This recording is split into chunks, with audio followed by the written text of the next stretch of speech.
እናትሽ ምንድን ነው የምትሰራው የኔ ልጅ? እኔ እንጃ። ሁሌ ማታ ማታ ዘንጣ ነው የምትወጣው።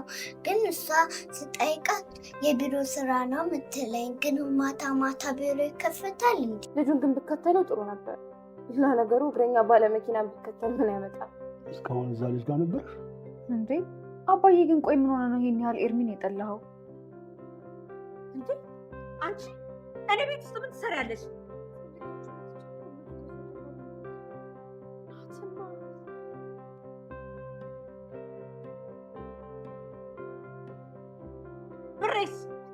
ብሬን አምጪ። ከቦርሳዬ ውስጥ ያወጣሽው ብር አሁን አምጪ።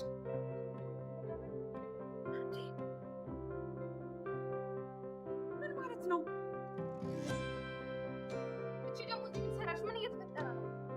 እኔ ጃማ እንደላካት ከቦርሳ ውስጥ ብር ወስደዋለች። እና ዝም ትያታለሽ? ዝም እላታለሁ። ለምን ዝም እላታለሁ? ይቺ ልጅ በሰላም ነው እንደዚህ የቆየች? ገላጋይ የሌለበት የቦክስ ፍልሚያ ይሄ ነው በቃ። ኧረ እናትና ልጅ እንዴ! ኧረ ተው ተረጋጉ። ምን ይዤ ነው ኑሐሚን ለሁለት? ይሄማ ቦክስ ብቻ ሳይሆን እንትን ነው።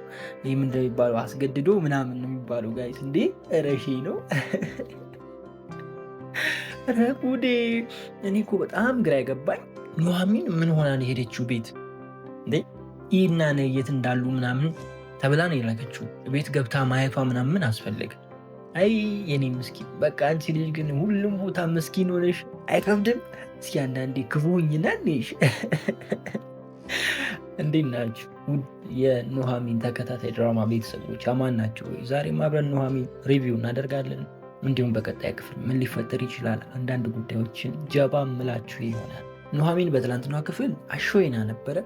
ለክፉ አይሰጥም፣ አሪፍ ነበረ።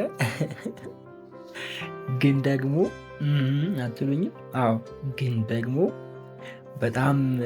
በጣም ጥሩ ያልሆነ ነገር ተፈጥሯል። በተለይ መጨረሻ አካባቢ ላይ ግን ችግሩ ኤርሚ አብሯት አለ። ያው ኑሐሚን በጣም ስለቆየች ኤርሚ ቼክ ሊያደርጋት እየሄደ ነው ድራማ የተቋረጠው። ኤርሚ እዛ ይሄዳል። እንዲሁም ደግሞ ከእነሱም ያስጥላታል። ምናልባት ደግሞ ያልሆነ ነገርም ሊናገራቸው ይችላል የሚል አይነት አመለካከት አለኝ። እናንተ ምን ታስባላችሁ? በቀጣይ ክፍል ላይ ምን ሊፈጠር ይችላል? ምን አይነት ነገር ልናይ እንችላለን? ምን ታስባላችሁ? ምን ትገምታላችሁ? ምን ትላላችሁ? እንዴት ትላላችሁ? ምን ትላላችሁ? ደጋገምኩታ። ይቅርታ እንግዲህ አፉ በሉ። እኔ ግን ማለኖች ኤደን የምትባሏ ሙጠንቂጥ ነው ሙጣንቂጥ ነው የምትባለው። ቢያንስ ሲሆን እንደዚህ የሚባል አማርኛ አለ። ብቻ እንደዚህ አይነት ነገር ነች እንዴ! ስታስጠላ የምሬን እኮ ነው። አትደብርም? ቢያንስ በቃ ነው እንደው ለአይን ራሱ ትደብራለች። ሌላውን ተውና ማለት ግን ኤርሚ ተመችቶኛል። ሀብሉን እንዴት አድርገው እንደሰረቃት እኔ በጣም ተመችቶኛል። እኔ እኮ ብዙ ጊዜ እንደዚህ የሚሆኑት ወንዶች ናቸው ብዬ ነበር የማስበው። ለካ ሴቶችም እንደዚህ ይሆናሉ። ለወደዱት ወንድ በቃ ዝርግፍ ነው የሚሉት አይደል? አስባችሁታል? ይሄ ዛፍ ረጅም ዛፍ ወይም ደግሞ በጣም ረጅም ዓመት የቆየ ዛፍ፣ ወፍራሙ ዛፍ ረጅም ሆኖ በጣም ወፍራም ግድንግድ ዛፍ ልክ ስቆጡት መሬት ላይ ዝርግፍ ሲል ያለውን ስሜት አይታችሁታል አይደለ? ሴት ልጅም የምትወደው ጋር እንደዛ ነው። በቃ ችግር የለባት ዝርግፍ ነው የምትለው። አይ ኤደንም እንደዛ ነው ዝርግፍ ያለችው። አብዛኛው ወንድ ማለት ይቻላል ለሴት ልጅ እንትን ይላል። በቃ ማለት ሴት ልጅ ወዲያው ልትሸውዶ ትችላለች። ለምሳሌ ኤርሚ ያደረገውን ነገር ሴት ልጅ በወንድ ላይ እንደዛ አይነት ነገር በታደርግ ወንድ ልጅ ስስ ነው፣ ሴቷ ቶሎ ታሸንፈዋለች። እና ብዙ ጊዜ ማየታችሁ ከሆነ ሴቶች በቃ በሴትነታቸው ይጠቀማሉ። ወንድ ልጅ ለማሸነፍ ወይም ደግሞ ወንድ ልጅ ላይ ተንኮል ለመስራት ወይም ወንድ ልጅ ለማጥቃት ሊሆን ይችላል። እንደዚህ አይነት ነገሮች በጣም በሽ ናቸው። እና ወንድ ልጅ ለእንደዚህ አይነት ነገር አክቲቭ ነው፣ ቶሎ ይሸወዳል፣ ቶሎ ያምናል ምናምን አይነት ነገር። እና ሴቶቹን ደግሞ በዚህ መልኩ ስላሳያችሁ ቴንኪው እኛ ወንዶች ቴንኪው ብለናል። እኛ ወንዶች እናመሰግናለን። እና ቅር እንዳይላችሁ ሴቶች ያው ባላንስ መሆን አለበት ብዬ ነው እንጂ እንትን እንዳትሉ። እኔ በጣም ያሳዘነችኝ ኮኪ ነች። እናቷ የምትሰራው ስራ ምናምን እና በዛ ህይወት ውስጥ እያለች ልጅቷ በዚህ መንገድ ማደጓ ትንሽ ያሳዝናል። ነገር ግን እናቷ መጥፎ ባትሆን ደስ ይለኛል። በዛ ህይወት ውስጥ ብትሆንም እቺ ልጅ የመጣችው ለልጇ መልካም ነገር ጥሩ ነገር እየሰነቀቻት ብታሳልፍ ወይም ደግሞ ብታሳድጋት አሪፍ ይመስለኛል። ማለት ጥሩ ትምህርት እንማርበታለን ብዬ አስባለሁ። ማንኛውም ሰው ሴተኛ ዳሪ አይሆንም አይደለ? ወዶ አይሆንም። አብዛኛው ሰው በተለያዩ ችግሮች የሆነ ነገር ለማለፍ ካለባቸው ችግር ለመውጣት ወይ ቤተሰብ ታሞ ለምሳሌ ልክ እንደ ኑሃሚን አባቷ ታሞ ምናምን ሊሆን ይችላል ወደዛ ህይወት የሚገቡት። በቃ ግራ ሲገባቸው ነው አብዛኛው የሚገባውና እንደነዛ አይነት ሰዎች ደግሞ መልካም አይነት ሰዎች ናቸው። እኔ ከዚህ በፊትም በሌሎች ድራማ ላይ ይህንን ነገር አንስቼዋለሁ። ስለዚህ በመሀል ደግሞ ልጅ መጣ። የመጣውን ልጅ ደግሞ በጣም ወዳ በጣም ሳስታላት ለእሷ ብላ በቃ እሷ የእሷን ህይወት እንዳትደግም ወይም ደግሞ ልጇ የእሷን ህይወት እንዳትደግም ለልጇ ጥሩ ስንቅ እያሰነቀች ጥሩ ነገር እያስተማረች ከዛ ደግሞ እየለፋች ምንም አይነት ነገር ታድርግ ብቻ ለልጇ መልካም ነገር ብታሳይ እኔ በጣም ደስ ይለኝ ነበረ። ግን እናቷ የመጣችው በተቃራኒ መልኩ ነው። ይህች እናት የምትስተካከልበት ጊዜ ቅርብ ነው ማለት ነው። በኑሃሚን እና በኑሃሚን አባት መንገዷ ይስተካከላል ብዬ አስባለሁኝ። እና ልጇ በጣም ታሳዝናለች። ኮኪ በጣም የምታሳዝን አይነት ልጅ ነች። ደግሞ በጣም አስተዋይ ነች አይደለ ጋይስ? ደስ የምትል አስተዋይ የሆነች ልጅ ነች እና እኔ ተመችታኛለች። እናቷ ደግሞ በምን አይነት ሁኔታ እንደዚህ አይነት ህይወት ውስጥ እንደገባች ምናምን ስናቅ የበለጠ ጥሩ ነገር እናያለን፣ የበለጠ እንማርበታለን ብዬ አስባለሁ። በተለይ በኮኪ እናት በኩል ትልቅ ትምህርት እንማራለን ብዬ ነው የማስበው እኔ። እናንተ ምንድን ነው የምታስቡት? ምንድን ነው የሚሰማችሁ? ምንድን ነው እሱ ንገሩኝ እስኪ ጋይስ። ኤርሚና ኑሃሚን ፍቅረኛሞች ናቸው ወይስ አይደሉም? የመጀመሪያው ጥያቄ። ካልሆኑ ደግሞ ወደፊት ይሆናሉ ወይስ አይሆኑ? ምን ታስባላችሁ? እስኪ ሀሳባችሁን ኮሜንት ላይ አስቀምጡልኝ። ያው እንግዲህ ብዙ ጊዜ ስትናገር ያ ኖርማል ጓደኛሞች ነን አይነት ምናምን ነገር ነው የምታካሄደው ኑሃሚን። ግን ነገርየው እንደዛ አይደለም። ገብቷችኋል አይደለ? ይህም ደግሞ ግልጽ ነው። ነገሮችን በግልጽ ምናምን አይነት ነገር ነው የሚያስኬደው የሚናገረው ምናምን እና ይወዳታል፣ ያስታውቃል። እሷም ምናልባት ተወደዋለች ብዬ ነው የማስበው። ምክንያቱም ያው ትለጣጠፋለች፣ ትስሟለች አይነት ምናምን ነገር። ምን ታስባላችሁ? እንግዲህ እናንተ በሁለቱ መሀል ያለውን ነገር ኮሜንት ላይ ልታስቀምጡልኝ ትችላላችሁ። የኑሃሚን አባት ይሻለዋል ወይስ ይደይማል? ምንድን ነው የምታስቡት? አብዛኞቻችሁን አይቻለሁኝ የኑሃሚን አባት ቢሻለው ደስ ይለናል ምናምን አይነት ነገር ውስጥ ገብታችኋል። እኔም ቢሻለው ደስ ይለናል እና እንደዚህ አይነት ነገር ብናይ ደስ ይለናል። ግን እንደዚህ በቀላሉ አባቷ ይሻለዋል ወይም ደግሞ ይታከማሉ ብዬ እኔ አላስብም። ምክንያቱም ድራማውን ወደዛ የሚያመራበት ጊዜ ላይ ነው ያለው። ማለት በቃ የተለያዩ ችግሮች ኑሃሚን ላይ የተለያዩ ችግሮች የሚደርስበት ነገሮች የሚደራረቡበት ለእሷ የሚከብዱ ጊዜዎች የሚመጡበት ተስፋ የምትቆርጥበት ጊዜዎች የሚመጡበት ታይም ነው። ምክንያቱም ድራማው ገና መጀመሩ ስለሆነ ይህ ነገር በቀላሉ ይስተካከላል የሚል ሀሳብ የለኝም። አሳዛኝ አይነት ክፍሎችም ገና ከፊት ስላሉ እንደነዚህ አይነት ነገሮች ነው እኔ ከፊት ይመጣሉ ብዬ የማስበው። የእናንተን ሀሳብ ደግሞ ኮሜንት ላይ ጠብቃለሁ። ለማንኛውም ለዛሬ ያለን አስተያየት ወይም ደግሞ ያለኝ ሀሳብ ይህንን ይመስላል። ይሄኛው የኑሃሚን ተከታታይ ድራማ ሪቪው ቻናላችን ነው። ሰብስክራይብ በማድረግ የደወል ምልክቱን አብሩ።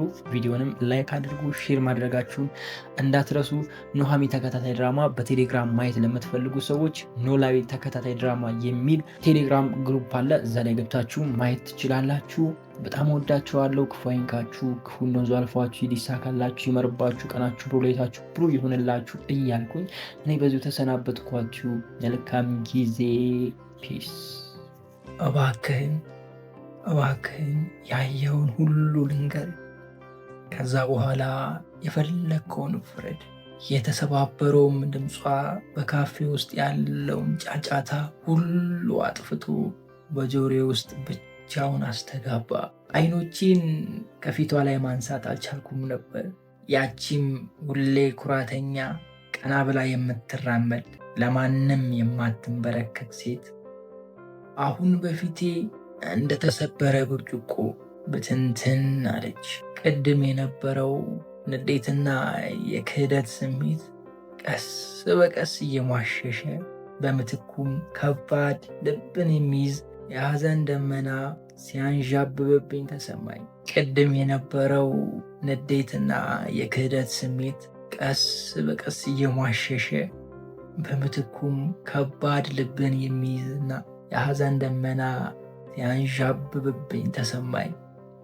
ምላሴም ተሳስሮ ጭንቅላቴንም ብቻ በማወዛወዝ እንድትቀጥል ምልክት ሰጠዋት። የረጠቡ አይኖቿን በሶፍት ከጠረገች በኋላ ረጅም ትንፋሽ ወሰደች። አንተን መዋሸት አልፈለግኩም ነበር ስትል ጀመረች። ልክ ነው ብዬ ራሴን የማታልልበት ውሸት ነበረ። ስለ እናቴና ስለ ወንድሜ ነገርኩ ሁሉ እውነት ነው። ግን እውነቱ ከዚያ በላይ ጠልቆ የቆሸሸ ነው። እናቴ በጠና ታማለች ስል በሽታው ምን ያህል ከባድ እንደሆነና ሕይወታችንን እንዳመሰቃቀለው አልነገርኩም። እናቴ የኩላሊት ህመምተኛ ናት። ሁለቱም ኩላሊቶቿ ሙሉ በሙሉ ከጥቅም ውጭ ሆነዋል። በሕይወት እንድትቆይልኝ በሳምንት 3 ጊዜ ዲያሊሲስ ማድረግ አለባት። ቃላቶቿ እንደ ጥፊ ፊቴ ላይ ያረፉ። ዲያሊሲስ ምን ያህል ውድ እንደሆነ፣ ምን ያህል ቤተሰብን እንደሚፈትን አውቃለሁ። ህዊም ይህንን ሁሉ ሸክም ብቻዋን ተሸክማ እንደሆነ ሳስብ ውስጤ በሐዘን ተላወሰ። የመንግስት ሆስፒታል ነርስ ሆኜ ነው ምሰራው ያልኩ እውነት ነው። ግን ደግሞ ከዛ የማገኘው ወራዊ ደሞዝ የእናቴን የ1 ሳምንት የህክምና ወጪ እንኳን አይሸፍንልኝም። ወንድሜ ተምሮ ከዚህ የኛ ሰቆቃ እንዲያወጣን ብዬ ነው የምለፈው። እሱ የቤታችን ብቸኛ ተስፋ ነው። እንባዋ ሳታስበው እንደገና በጉንጮቿ ይፈስ ጀመረ። መጀመሪያ ላይ ያልሞከርኩት ነገር የለም። ተጨማሪ ስራ ፈልጌ ተሯሩጫለሁ። ከሰዎች ተበድሬያለሁ። ዘመድ አዝማድ ቤት እየሄድኩ አለቀሱ። ግን ሁሉም መፍትሄ ሊሆን አልቻለም። የእናቴ ሁኔታ ቀን በቀን እየተባባሰ የገንዘብ ፍላጎቱም እየጨመረ ሲመጣ ተስፋ ቆረጥኩ። ዓለም ሁሉ ፊቷን ያዞረችብኝ መሰለኝ። ለቅጽበት ቆም አለች። ያንን አስከፊ ጊዜ እያሰበች ይመስለኛል። በጣም ተስፋ ቆረጥኩና አንድ ምሽት አንዷ ጓደኛዬ ይህንን ቀላል መንገድ አሳየችኝ። ስሰማው አንገፈገፈኝ። ምድር ብትናወጥ ብትውጠኝ ምርጫዬ ነበረ። በፍጹም ብዬ አባረርኳት። ግን ከጥቂት ቀናት በኋላ ሆስፒታል ተደወልልኝ። የእናቴም ሁኔታ ተባብሶ ከፍተኛ ክትትል ክፍል እንደገባችና አስቸኳይ ውድ መርፌ መወጋት እንዳለባት ነገሩ። ያኔ ምርጫ ያጣው ነፍሴን ለሴጣን የሸጥኩ ያህል ነበር የተሰማኝ። ፊቷን በእጆቿ ሸፍና ስቅስቅ ብላ አለቀሰች። ያቺን የመጀመሪያ ቀን መቼም ማረሳት። ገላይን እንጂ ነፍሴን አይወስዱብኝም ብዬ ራሴን አሳምኜ መንገድ ላይ ስወጣ የሞትኩ ያህል ነበር የተሰማኝ። ከዛ በኋላ ቀስ በቀስ ህመሙም ደነዘዘ፣ ድርጊቱም ልምምድ እየሆነ መጣ። ግን ራሴን መጥላቱ፣ ራሴን መጸየፉ አንድም ቀን ለቆኝ አያውቅም። ቀና ብላም አይኖቼ ውስጥ በቀጥታ ተመለከተች። የምኖረው 2 አይነት ህይወት ነው። ቀን ላይ ሆስፒታል የሰዎችን ህይወት ለማትረፍ ስታትር፣ ማታ ላይ የራሴን ህይወት እየገደልኩ እኖራለሁ። አንተን ሳገኝ፣ ከአንተ ጋር ስሆን ያንን ሁሉ ረሳዋለሁ። እውነተኛ ህዊም ሆናለሁ። አዎ መሆን የምመኛትን አንተ ያየሃትን ኮስታራ የተረጋጋች ሴት። ለዛ ነው ዛሬ ስራ የለኝም ቀርቻለሁ እያልኩ የማገኘት። ትርጉሙም ከገሃነም አምልጫለሁ ማለት ነው። ብሶቷ፣ ህመሟ፣ የደረሰባት ግፍ ሁሉ ነገር ውስጥ ሰርጎ ገባ። የራሴንም ክህደት ህመም አጠፋው። ትላንት ያየኋት ሴት አሁን ፊቴ የተቀመጠችዋ አንድ መሆናቸው ሳይሆን አንዷ የሌላኛዋ እስረኛ መሆኗ ገባኝ። ለምን አልነገርሽኝም አልኳት። በመጨረሻም ቃል ከአፌ ወጥቶ ድምጿም በሐዘን ተሞልቶ ነበረ። እንዴት ብዬ አለችኝ በተሰበረ ድምፅ። እንዴት ብዬ ይህንን ቆሻሻ ታሪክ ላሳይ? ሰላም፣ እኔ ህዊ ነኝ፣ አንተ የምትወዳት ሴት። ማታ ማታ ደግሞ እንዴት ብዬ ልበል? አንተን እንዳላጣ ፈራሁ። ለአንተ ያለኝ ስሜት እውነተኛ ነው። አንተ ከዚህ ሁሉ በላይ ንጹህ ነህ። ምንም ማለት አልቻልኩም ነበረ። እጆቼን ዘርግቼ ጠረጴዛው ላይ ያስቀመጠችውን የሚንቀጠቀጠውን እጇን ያስኩ። እንደ በረዶ ቀዝቅዞ ነበረ። እሷም ቀና ብላ አየች። በዝምታ ውስጥ ከቃላት በላይ የሆነ መግባባት በመካከላችን ተፈጠረ። እኔ ያየኋት ሴተኛ አዳሪ ሳትሆን ለቤተሰቧ ስትል ራሷን መስዋዕት ያደረገችዋን ነው ያፈቀርኩት። በዛችም ቅጽበት አንድ ነገር ወሰንኩኝ። ከዚህ በኋላ ብቻሽን አትሆኚም፣ መቼም አልለቅሽም። እንዴት ናችሁ ውዶቼ? አማን ናችሁ ወይ? ታሪኩን ዛሬ እንዴት አገኛችሁት? ስለቆየው በጣም ይቅርታ እሺ ጋይስ፣ በመሀል ስላልተመቸኝ ነው። ምናልባት ከዚህ ጂዲ ላይ ተናግር ያለው ይህንን ነገር ከዚህ በኋላ የሚቀረን 2 ክፍል ወይም 1 ክፍል ነው። ከቻልኩኝ ሁሉንም አንድ ላይ አድርጌ የምጨርስላችሁ ይሆናል። እንደ እውነቱ በዛሬው ክፍል በጣም ተደስታችኋል ብዬ ተስፋ አደርጋለሁኝ። እንደዚህ አይነት ወንድ ይስጣችሁ፣ የምሬን ነው የምላችሁ። እንደዚህ አይነት ሰው ይስጣችሁ። ድካማችሁን አይቶ የሚዘባበትባችሁ ሳይሆን ድካማችሁን አይቶ ወይም ደግሞ ጎድለታችሁን አይቶ ይህ ከዚህ ብሎ ስም የሚያወጣላችሁ ሳይሆን አቃቂር የሚያወጣላችሁ ሳይሆን እስከነ ድካማችሁ አይዟችሁ የሚላችሁ እጃችሁን የሚይዝ ሰው ይስጣችሁ። በማጣትም በማግኘትም አብሯችሁ የሚሆን ሰው ይስጣችሁ ፈጣሪ ማለት እወዳለሁ በዚሁ አጋጣሚ። ከዚህ በኋላ ከዛ ችግር እንዴት ያልፋሉ ወይም ደግሞ የመከራው ጊዜ አለ። በመቀጠል ደግሞ ከዓመታት በኋላ የሚል መደምደሚያ ክፍል አለ። ምን ተፈጠረ፣ ህዊና ፍቅረኛዋ ምን አይነት ህይወት አሳለፉ ከጊዜ በኋላ የሚለው አለ። እነሱን የምናየው ይሆናል በቀጣይ ክፍል። እናንተ ሀሳብ ካላችሁ ቀጣይ ክፍል ላይ ምን ሊሆን ይችላል፣ ምን ታስባላችሁ? ኮሜንት ላይ ታስቀምጡልኝ ትችላላችሁ። የዛሬውን ክፍል በምን መልኩ አገኛችሁት?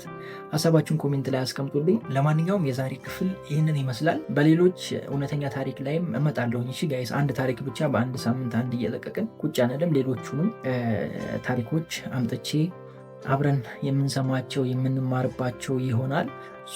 ፈታ በሉልኝ። ብቻ የጠፋሁባችሁ እንዳልመስላችሁ አለሁላችሁ እያልኳችሁ ነው። በሌሎቹ ቻናሌ አለው ድራማ ሪቪው እያደረጉ ቀጥለናል።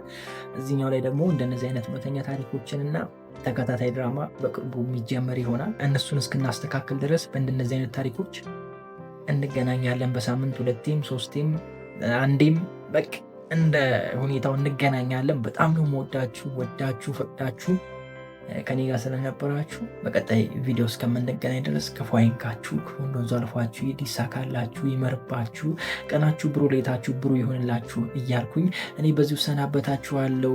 መልካም ጊዜ። ፒስ